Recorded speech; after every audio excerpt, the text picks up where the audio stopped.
যে কোনো সময় উল্টে যাবে পৃথিবীর চৌম্বক মেরু, আর মেরু উল্টে গেলে উল্টে যাবে দিকও। ফলে সূর্য উঠবে পশ্চিম দিকে। বেশ কয়েক বছর ধরেই এমন সংকেত দিয়ে আসছেন গবেষকরা। যদি সত্যি সত্যি পৃথিবীর চৌম্বক মেরু উল্টে যায়, তাহলে কি হবে মানবজাতির? আমরা কি পারবো টিকে থাকতে? পৃথিবীর চৌম্বক মেরু কিভাবে উল্টে যাবে বা উল্টে গেলে আমাদের কি ক্ষতি হবে, তা বোঝার আগে বুঝতে হবে চৌম্বক ক্ষেত্রটি কি আর কিভাবে কাজ করে। ছোটবেলা থেকে আমাদের পড়ানো হয়েছে পৃথিবীর চারদিকে এক অদৃশ্য চৌম্বক ক্ষেত্র আছে, যা সূর্যের ক্ষতিকর রশ্মি থেকে পৃথিবীকে রক্ষা করে।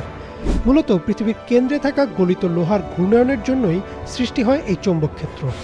এই চৌম্বক ক্ষেত্র সূর্য থেকে আসা চার্জ কণাগুলোকে দূরে ঠেলে দেয়, যার ফলে উত্তর ও দক্ষিণ মেরুর আকাশে আমরা প্রায়ই অরোরা দেখতে পাই।